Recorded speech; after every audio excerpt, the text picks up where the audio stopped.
Good morning সবাইকে। কেমন আছেন সবাই? আশা করি সবাই ভালো আছেন, সুস্থ আছেন।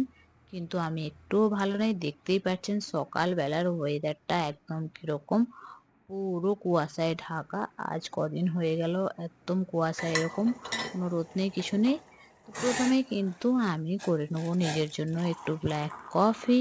তো কফিটা করে নেওয়ার পরে কিন্তু এবারে কফিটা খাওয়ার আগেই আমি সোফাটা একটু সাফ করে দিলাম।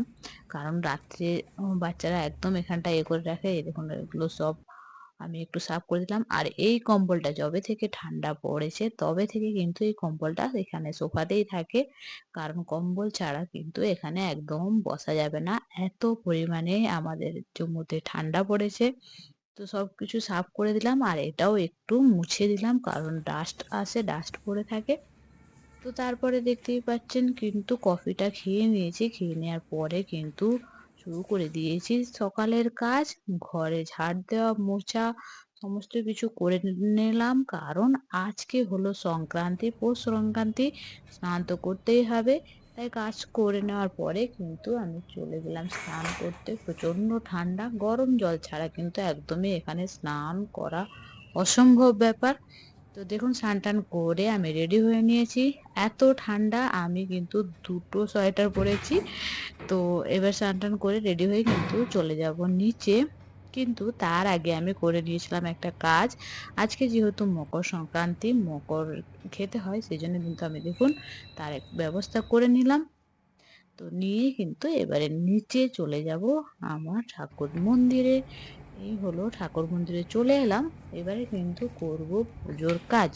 কারণ সংক্রান্তির দিনে দেশে আজকে কত কিছু হয় আমাদের বাঙালি, কিন্তু আমি এখানে জম্মুতে থাকি সেহেতু কিন্তু এখানে আমি নিজেই সবকিছু করে নিই একটু করে, কারণ মকর তো একটু খেতেই হয়। তো সেই জন্য কিন্তু আজকে কিন্তু মকর দিয়েই পুজো করব। তো পুজো করার আগে কিন্তু আমি ভালো করে মন্দিরটা একদম পরিষ্কার করে নিচ্ছি। পরিষ্কার করে নেওয়ার পরে দেখুন সমস্ত কিছু পরিষ্কার করে নেব। করে নেওয়ার পরে কিন্তু তারপরে করব পুজো। তো কে কোথা থেকে আমার ভিডিও দেখছেন অবশ্যই কমেন্ট করে জানাবেন। আর ভিডিও যদি ভালো লাগে লাইক, শেয়ার, কমেন্ট করতে ভুলবেন না। আর আমার এই চ্যানেলকে ফলো অবশ্যই করবেন। তো দেখতেই পাচ্ছেন কিন্তু এবারে আমি পুরো মন্দিরটা পরিষ্কার করে মুছে নেব প্রথমে। মুছে নিয়ে তারপরে কিন্তু পুজোর কাজ শুরু করব।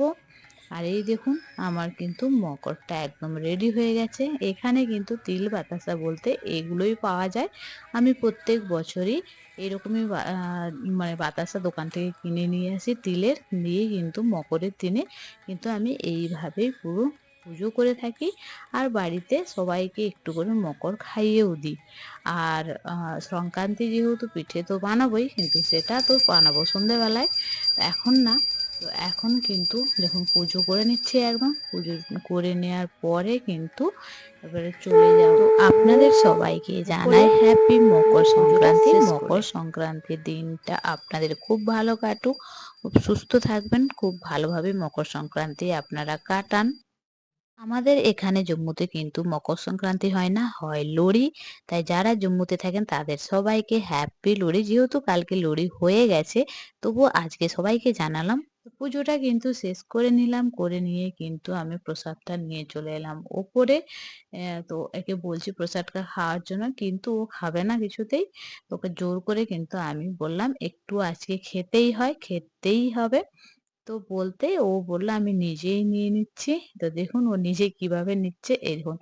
মিষ্টি জিনিস তো, তিল বাতাসা মিষ্টি বলে খেতে চায় না। তো যাই হোক একটু খাইয়ে দিলাম আর তারপরে করে নিলাম রুটি, একদম ঘি দিয়ে রুটি আর মটর আলুর তরকারি আজকে সকালের খাবার। তো সবাই ভালো থাকবেন, সুস্থ থাকবেন।